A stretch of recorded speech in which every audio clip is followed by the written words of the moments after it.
Hello friends, welcome to the crash course on Code of Criminal Procedure। अभी तक हमने इस सीरीज में सीआरपीसी के बहुत ही बेसिक टॉपिक्स को डिस्कस किया है। जैसे हमने इसका इंट्रोडक्शन डिस्कस किया, क्लासिफिकेशन ऑफ ऑफेंसेस डिस्कस किए, कितने तरीके के क्रिमिनल कोड्स होते हैं, पब्लिक प्रोसिक्यूटर कैसा होता है, डायरेक्टरेट ऑफ प्रोसिक्यूशन क्या होता है, इन सारी बातों को डिस्कस किया है। अब हम बढ़ रहे हैं धीरे धीरे मेन टॉपिक्स की तरफ जो सीआरपीसी के हैं। ठीक है, सीआरपीसी का हमको जैसे कि पता है कि मेन ऑब्जेक्टिव होता है टू एंश्योर कि एक्यूज जो है उसको प्रॉपर ट्रायल मिले, उसको पहले पकड़ा जाए, ट्रायल हो उसका, उसको फिर जो है अगर वो गिल्टी है तो उसको क्या वो पनिशमेंट दे दिया जाए। तो ये पूरे प्रोसेस को इनैक्ट करने के लिए सीआरपीसी लाया गया था। तो हमने इसको पढ़ने के लिए, सीआरपीसी को पढ़ने के लिए 3 भागों में इसको बांटा है। पहला पार्ट है हमारा प्री ट्रायल प्रोसीजर्स, दूसरा है ट्रायल प्रोसीजर्स और तीसरा है पोस्ट ट्रायल प्रोसीजर्स। हम इसी तरीके से इन्हीं टॉपिक वाइज इस एक्ट को कवर करेंगे और इन्हीं टॉपिक से रिलेटेड सेक्शंस को भी कवर कर लेंगे और एंड में मोर और लेस जो है सारे सेक्शंस हमारे सीआरपीसी के कवर हो चुके होंगे। जो बचेंगे वो बाद में हम इन मिसलेनियस प्रोविजंस में कवर कर लेंगे। ठीक है, तो आज जो है हम शुरू कर रहे हैं प्री ट्रायल प्रोसीजर्स और उसमें जो हमारा पहला टॉपिक है वो है steps to ensure the presence of accused. कोई भी जो ट्रायल होता है उसमें सबसे इंपॉर्टेंट होता है कि जो एक्यूज है वो प्रेजेंट रहे। क्यों प्रेजेंट रहे? ताकि उससे जो सवाल पूछे जाए उसका वो जवाब दे सके। मतलब जो उसने एक्यूजेशन उसके ऊपर जो लगा है, जो उसने क्राइम किया है, वो अपने चार्जेस का, जो उसके ऊपर चार्जेस लगाए गए हैं, उसका वो जवाब दे सके। ठीक है, और अगर वो गिल्टी हो तो जो पनिशमेंट उसको मिले तो उस समय वो प्रेजेंट रहे। ठीक है, तो कुछ रीजंस होते हैं जिसकी वजह से एक्यूज को कोर्ट में रहना चाहिए और इसीलिए इसकी प्रेजेंस को इंश्योर करने के लिए कुछ मेथड्स दिए गए हैं हमारे सीआरपीसी में। सबसे पहला है समन्स। आप उसको बुलाने के लिए, उसको कोर्ट में उसकी प्रेजेंस को इंश्योर करने के लिए आप उसको समन्स भेज सकते हो। अगर उसने कोई लेस सीरियस क्राइम किया है तो आप उसे ये कहोगे कि ठीक है, तुम अपने घर पे रहो या फिर जो काम कर रहे हो करो, हम तुमको समन भेजेंगे और इस दिन और इस टाइम पे जो है आ जाना तुम कोर्ट में। ठीक है, उसके बाद होता है अरेस्ट। अगर उसने नॉन कॉग्निजेबल क्राइम की जगह कोई कॉग्निजेबल क्राइम किया है, मतलब कोई हीनियस क्राइम किया है और ये उम्मीद है कोर्ट को, ये लगता है कोर्ट को कि वो भाग सकता है, तो उसको जो है अरेस्ट भी किया जा सकता है। अरेस्ट 2 तरीके से होता है। एक तो अरेस्ट होता है विद वारंट, वारंट के बाद, और एक होता है अरेस्ट विदाउट वारंट, तो इनको हम देखेंगे। फिर होता है प्रोक्लेमेशन और लास्ट में होता है अटैचमेंट ऑफ प्रॉपर्टी। तो ये 4 मेन तरीके हैं जिनसे हम एक्यूज की प्रेजेंस को इंश्योर कर सकते हैं एक ट्रायल में। ओके, इनको हम एक एक करके पढ़ेंगे। तो आज जो है हम शुरू करते हैं समन्स से। ठीक है, तो आइए शुरू करते हैं।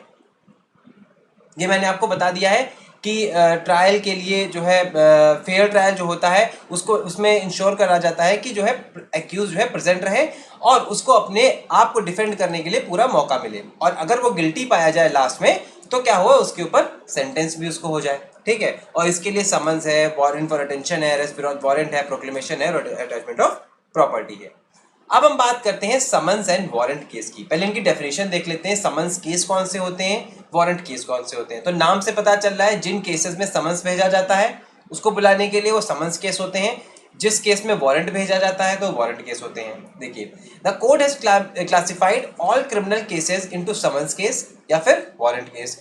A warrant case under section 2 subclause X of the code means a case relating to an offence punishable with death, imprisonment of life or imprisonment for a term exceeding 2 years। मतलब offence ऐसा हो जिसमें या तो death मिल रही हो या imprisonment for life हो या फिर 2 साल से ऊपर की सजा हो। तो ऐसे जो केसेस होते हैं ये वारंट केस होते हैं, या फिर इनको ये कह सकते हैं जो सीरियस केसेस होते हैं जिसमें सीरियस ऑफेंस किसी अक्यूज ने किया होगा, वहां पे क्या होगा, वो वारंट केस होंगे। और जो केस वारंट केस नहीं है, सेक्शन 2W में लिखा हुआ है कि वो केस जो वारंट केस नहीं है वो सारे केस क्या होंगे, समन्स केस होंगे। ठीक है, इसीलिए अब देखिए, चूंकि समन्स केस क्या है वो 2 साल से नीचे वाले हैं तो ये हम कह सकते हैं लेस सीरियस ऑफेंस है। और चूंकि लेस सीरियस ऑफेंस है, यहां पे एक्यूज के भागने की संभावना कम है, तो क्या किया जाता है, यहाँ पे केवल समन्स भेज दिया जाता है, क्योंकि मैं पता है कि शायद मोस्ट प्रोबेबली एक्यूज नहीं भागेगा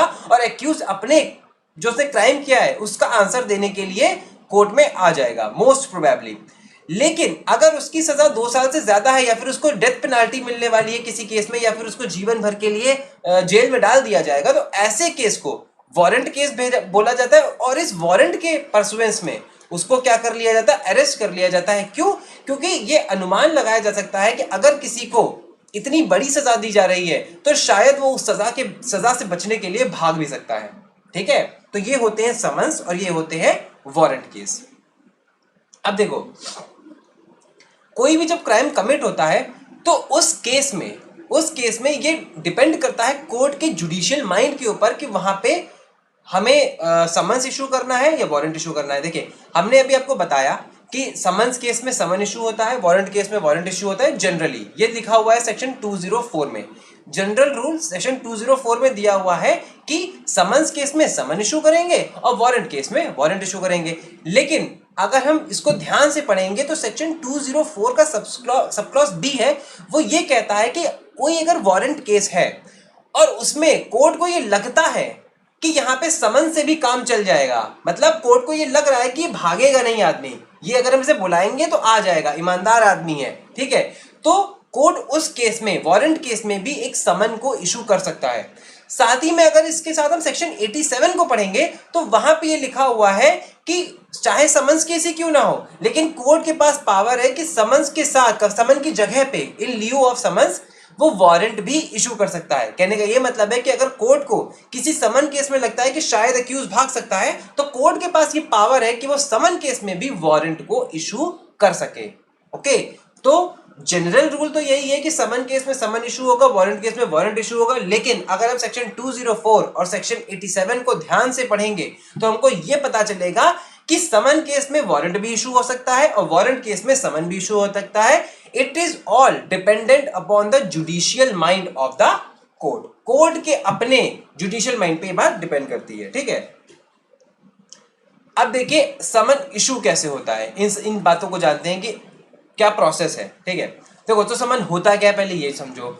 it is an authoritative call to the accused to appear in the court to answer to the charge of an offence. आपने कोई ऑफेंस किया है, ठीक है, तो आपको क्या किया जाएगा, समन भेजा जाएगा।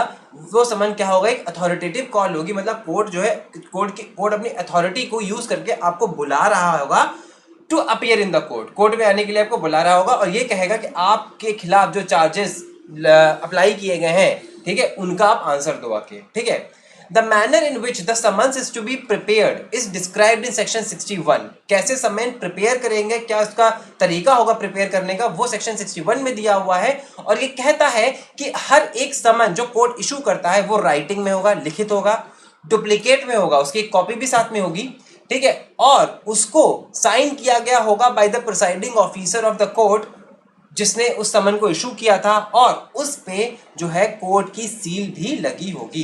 It shall bear the seal of the court.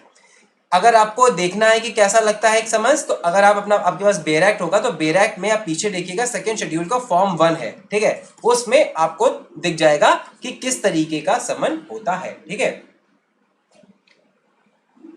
Someone is issued to the accused, ठीक है, and it should contain the adequate particulars of the offense with which he is charged। अब जो समन इशू होता है उसमें वो सारी बातें लिखी होनी चाहिए, क्या, जैसे कि आप लिखो कि कौन सा चार्ज उसके ऊपर लगा है, साथ में वो उसने जो क्राइम किया है वो कब किया था और कौन सी प्लेस पे किया गया था, ये सारी बातें उस पर लिखी होनी चाहिए। ताकि ये क्यों लिखी होती है, ताकि एक्यूज को रिमाइंड किया जाए कि आपके खिलाफ किस चार्ज पे या फिर किस क्राइम का आपके ऊपर ये केस चल रहा है। मान लो अक्यूज है, उसके ऊपर 5 केस चल रहे हैं, ठीक है, अब उसमें लिखा ही नहीं है समन में कि किसके लिए आपको बुलाया जा रहा है, तो कंफ्यूज हो जाएगा ना। इसीलिए हर समन में लिखा होना चाहिए कि किस चार्ज के लिए तुमको कोर्ट में आना है और कौन सा क्राइम तुमने किया था, किस जगह पे किया था, किस टाइम पे किया था, ठीक है, उसके लिए तुम्हें कोर्ट में आना है। Now if these details are not given in the summons, it can be disregarded, इसको हटाया जा सकता है, ठीक है, and if any further proceedings are taken thereon and are objected to by the accused, such proceedings would be considered invalid। ये चीज इतनी इंपॉर्टेंट है कि अगर बिना इसके समन भेज दिया गया और इस पे प्रोसीडिंग शुरू हो गई और बाद में एक्यूज ने बोला कि देखो ये क्या हो गया कि गलत तरीके से हमको समन भेजा गया था, अगर कोई एक्यूज ने ये इल्जाम लगाया तो वो जो प्रोसीडिंग्स है उनको इनवैलिड भी बोला जा सकता है। ओके, तो समन कैसा होता है, किस तरीके का होता है, वो दिया हुआ है सेक्शन 61 में। अब सेक्शन 62 से लेकर 67 बताता है कि ये समन जो है वो एक्यूज पे सर्व कैसे किया जाएगा। मोड ऑफ सर्विस ऑफ समन जो है वो बताया गया है सेक्शन 62 से लेकर 67 ऑफ द कोड में। तो आइए देखते हैं। तो देखिए सेक्शन 62 कहता है कि every summon shall be served by a police officer. हर समन जो है वो पुलिस ऑफिसर खुद सर्व करेगा, या फिर अगर पुलिस ऑफिसर नहीं है तो कोई ऑफिसर ऑफ द कोर्ट जो है सर्व करेगा। कौन सा ऑफिसर ऑफ द कौन से कोर्ट का ऑफिसर, जिसने वो समन को इशू किया है। और अगर ये भी नहीं है तो कोई और पब्लिक सर्वेंट भी उसको इशू कर सकता है। समन्स हर केस में जहां तक पॉसिबल है वो उसी पर्सन पे सर्व किया जाएगा जिस पर्सन को बुलाया जा रहा है। कैसे सर्व किया जाएगा, उसको एक डुप्लीकेट दे दिया जाएगा, ठीक है, उसको एक डुप्लीकेट दे दिया जाएगा उस समन का। नाउ एवरी पर्सन अपॉन हुम अ समन्स इज सर्व्ड, ठीक है, shall sign a receipt on the back of the duplicate. जिस डुप्लीकेट को उसको ऊपर दिया जाएगा उस डुप्लीकेट के ऊपर वो क्या करेगा, अपना साइन भी करेगा, मतलब उसको रिसीट साइन करनी होगी। ठीक, ये हो गया सेक्शन 62। सेक्शन 63 कहता है कि अगर किसी केस में आपको किसी कॉर्पोरेशन पे समन इशू करना है तो आप उस कंपनी के या उस कॉर्पोरेशन के सेक्रेटरी, लोकल मैनेजर या किसी अदर प्रिंसिपल ऑफिसर के ऊपर वो समन सर्व कर सकते हैं। आप उस समन को एक रजिस्टर्ड पोस्ट के थ्रू भी भेज सकते हैं जिसपे एड्रेस लिखा होगा किसका, chief officer of the corporation in India. उस कॉर्पोरेशन का जो चीफ ऑफिसर है इंडिया, उसको आप जो है बाय रजिस्टर्ड पोस्ट भी वो समन भेज सकते हैं, and it will be deemed that की समन जो है वो सर्व हो गया है अपॉन दैट कॉर्पोरेशन। ये बात दी हुई है सेक्शन 63 में। ओके, इसके बाद हम 64 की बात करते हैं। 64 ये कहता है कि अगर किसी केस में वो पर्सन नहीं मिल रहा है, जिस पर्सन के ऊपर मुझे समन जो है वो सर्व करना है, वो पर्सन मिल नहीं रहा है, तो वो समन जो है वो उसके परिवार के किसी एडल्ट मेल मेंबर के ऊपर सर्व किया जा सकता है जो कि उसके साथ ऑर्डिनरली रहता है, ठीक है, विच ऑर्डिनरली रिसाइड्स विद हिम। जैसे उसके पिता हो गए, या फिर उसका कोई भाई हो गया, ठीक है, या फिर उसका कोई बेटा हो गया। And that person shall sign the receipt on one of the duplicates. It is also known as extended service of summon. अगर आपको कभी एग्जाम में पूछा जाता है कि extended of service of summons कौन से सेक्शन में दिया हुआ है, तो उसका आंसर होगा सेक्शन 64, ठीक है। सेक्शन 65 बात करता है सब्स्टिट्यूटेड सर्विस ऑफ समन्स की। ये इंपॉर्टेंट है, कभी कभी पूछ लेते हैं एग्जाम में कि सब्स्टिट्यूटेड सर्विस ऑफ समन किस में दिया हुआ है। सेक्शन 65 होता क्या है, तो देखिए सेक्शन 62 और सेक्शन 63 सेक्शन 64 की में जो तरीका दिया गया है, अगर उस तरीके से समन नहीं इशू हो पा रहा है, नहीं सर्व हो पा रहा है, तो जो सर्विंग ऑफिसर है वो क्या करेगा, वो उस समन की एक कॉपी को किसी कॉन्स्पिकुअस पार्ट, उसके घर के किसी कॉन्स्पिकुअस पार्ट पे चिपका देगा जहां पे वो पर्सन रहता है, ठीक है। और कोर्ट जो है अपॉन मेकिंग सच इंक्वायरीज, कुछ इंक्वायरीज करने के बाद कि उसने वो चिपकाया है या नहीं चिपकाया है, ये डिक्लेयर कर सकता है कि जो समन है वो सर्व हो चुका है, या फिर उसके पास ये भी मौका है कि वो नए समन्स को इशू कर दे, ठीक है। इसको बोलते हैं हम सब्स्टिट्यूटेड सर्विस ऑफ समन्स, ठीक। इसके बाद हम बात करते हैं सेक्शन 66 की। सेक्शन 66 ये कहता है कि जब भी आपको किसी गवर्नमेंट सर्वेंट के ऊपर समन सर्व करना है, तो वो गवर्नमेंट सर्वेंट जिस ऑफिस में काम कर रहा है उसके हेड ऑफ द ऑफिस को वो समन आप भेज दीजिए, और वो पर्सन जो हेड ऑफ द ऑफिस है वो जिस तरीके से सेक्शन 62 में मैनर दिया हुआ है उस मैनर से वो उसके ऊपर सर्व कर देगा समन, उस गवर्नमेंट सर्वेंट पे समन जो है सर्व करवा देगा, ठीक।